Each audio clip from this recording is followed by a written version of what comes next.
Cheers, guys.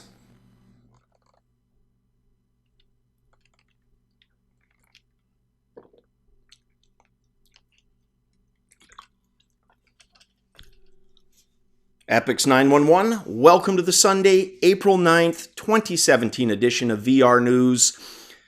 Coming to you from not the man cave, but rather a hotel located about as far east geographically as I could go in this country. But guys, VR News, it does not care about geographical boundaries. It marches ever onwards, and so will we with some news. Starting with the GTX 1050. So now, according to Oculus, who have revised their minimum VR specs, the GTX 1050 is now your entry-level minimum spec card. Now, keep in mind, it's a Pascal family member card. So if you had to choose between a 960 and this, you're going to get benefits from those Pascal features when they are included programming-wise.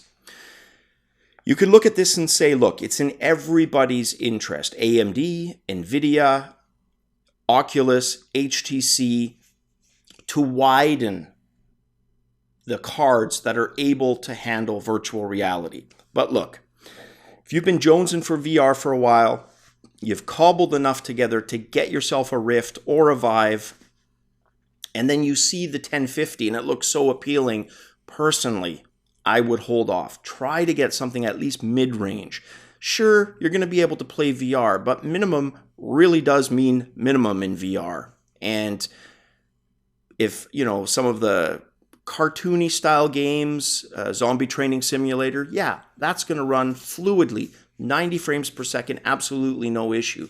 But if you're hoping to play some of the more graphical games like Raw Data, do yourself a favor and just save that little bit longer, get yourself a better card. That would be my recommendation. But with that said, that is now the official entry-level card. Of course, for AMD, it's the RX 470. Then you've got the non-VR cards, the 960 for Nvidia, and of course the R9 290, which is the card that I have in my second gaming rig. But if at all possible, go for the VR-friendly cards and try to hit the mid-range. Next story, guys. Google hires the Soundstage developer to work on undisclosed future projects. Now, the developer in question, his name is Logan Olson. He's the guy behind the popular VR music application creator called Soundstage. This is the program I think we looked at it about 3 months ago, where you literally were playing virtual instruments, and the concept was pretty damn cool and innovative, and nobody had done something like that. So if I had to guess, yeah, it's probably going to be something music related, sound related, with obviously a VR tie-in. Now, the official statement emailed to Upload VR, Google spokesperson wrote, "We are excited to welcome Logan to the Google VR team. As a leader in thinking about creating in VR with his app Soundstage, we are really inspired by what he's built and for the potential for VR and creativity." So there you go. Congrats to Logan. Now, unfortunately, this also means that development, at least according to the article, for his app is going to come to a close. So if this was an app you were following and hoping for future updates, doesn't look like that's going to happen. Next story, Facebook. Strange. This was found on Reuters news agency and wasn't really talked about. And if it was, I must have missed it. But Facebook is facing another lawsuit directly against their purchased Oculus. This time coming from a company called Immersion VR Elia. It's one of those damn names where they had to work VR into it. I'll say that again and probably pop it up on here. Immersion on VR Virelia. Okay, screw it. That company is working with a company that's actually doing the suit on their behalf, and that company is TechnoView IP Inc. Now, what they are claiming is that Oculus has been infringing by using what they say is their 3D imaging patent. And this was something, or part of a series of patents that they filed between 2003 and 2006. Now, they are also a headset manufacturer for VR, and they were actually in business before the hype for this current go at VR really went mainstream, and did, in fact, when I researched farther, file several patents. How lucky are they going to be? Well, it's going to be interesting as an exercise in, how much do patents actually protect you? Because you always run the risk, if they are too general, there's almost no point in filing. There are ways to get around that for companies, loopholes. And that's why they always say try to be as specific as possible, but you still want to protect yourself. So sometimes you got to go a little vague, a little bit more general. Now, I am no patent lawyer or expert, but I am interested in seeing what the verdict will be on this. Now, keep in mind, this comes right on the heels of the $500 million ticket against them earlier this year. Next story. Not totally unique in terms of using virtual reality, but unique in how this post-secondary institution is using virtual reality. So the institution in question is called Skidmore College. They are a small liberal arts college in upstate New York.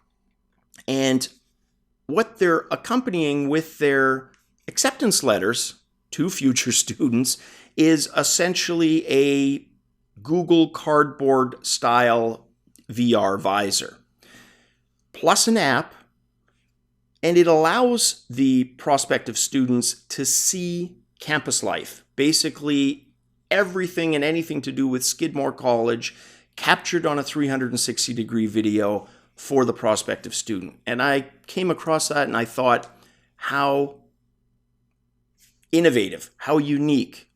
Who would think of something like that? It's like we think of all these things with virtual reality, and yet something comes along and you think, wow, we didn't think of that. And this is another one of those. But what a great use, in my opinion.